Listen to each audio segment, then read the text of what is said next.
ईदों उचन जो उचा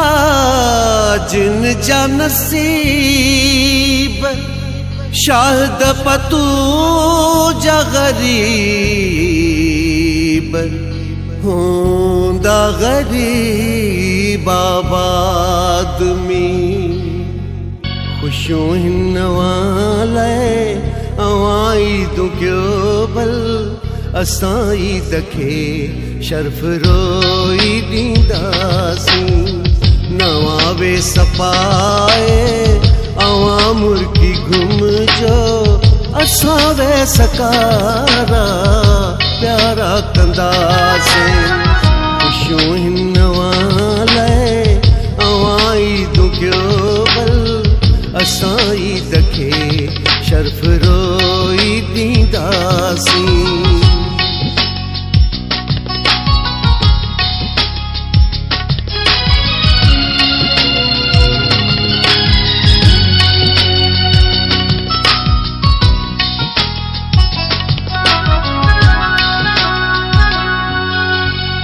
हणी सुर्ख पाउडर गुलाबन जमैकी सिंगारन सवेजी सजावी दो चमकी हणी सुर्ख पाउडर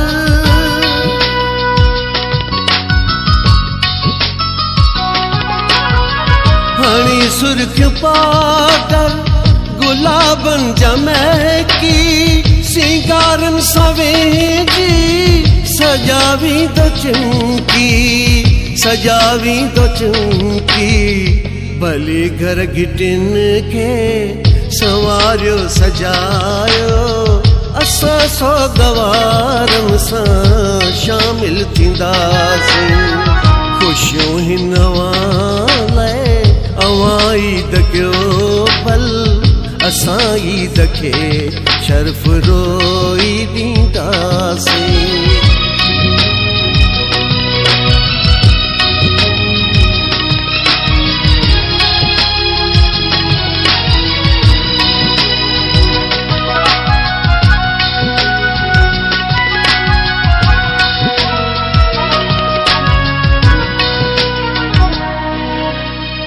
लगी पर वया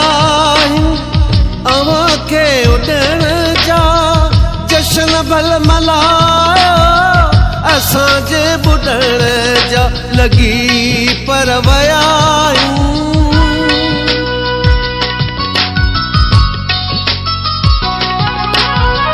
लगी पर वया अवां खे उॾण जा जश्न भल मल्हायो असांजे ॿुॾण जा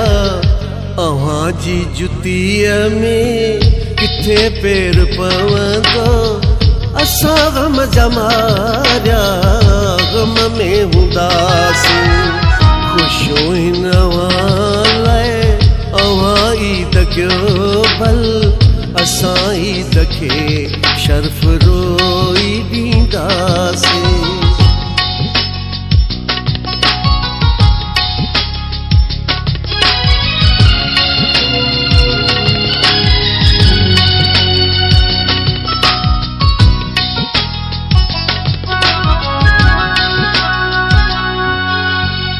कदम कामयाबी जुमे थी अवां जा दुनिया राहूं रास्ता ॾिसे थी अवां जा कदम कामयाबी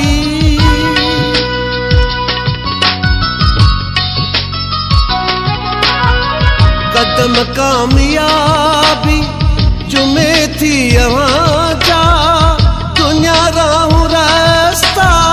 ॾिसे थी अवां जा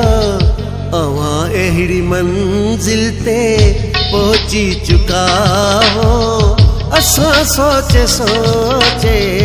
दफ़न थी वेंदासीं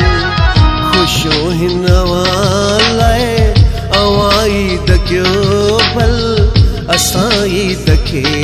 शर्फ रोई ॾींदासीं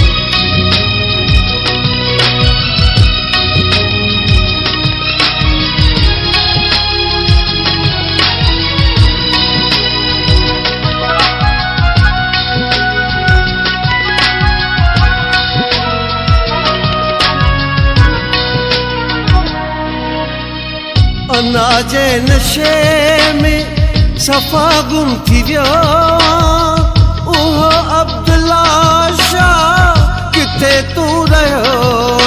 अना जे नशे में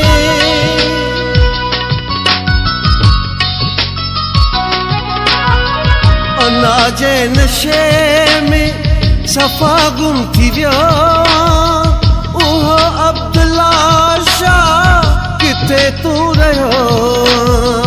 किथे तू रहियो तुझी सू हसीरत मां समझी वयासीं ॾींहं दुख ॾोरापा न तो ॾे ईंदासीं ख़ुशो हिन लाइ अवां ईद कयो भल असां ईद खे शर्फ रोई ॾींदासीं नवां वेस पाए अवां मुर्गी घुमजो असां वेस कारा प्यारा कंदासीं ख़ुशियूं हिन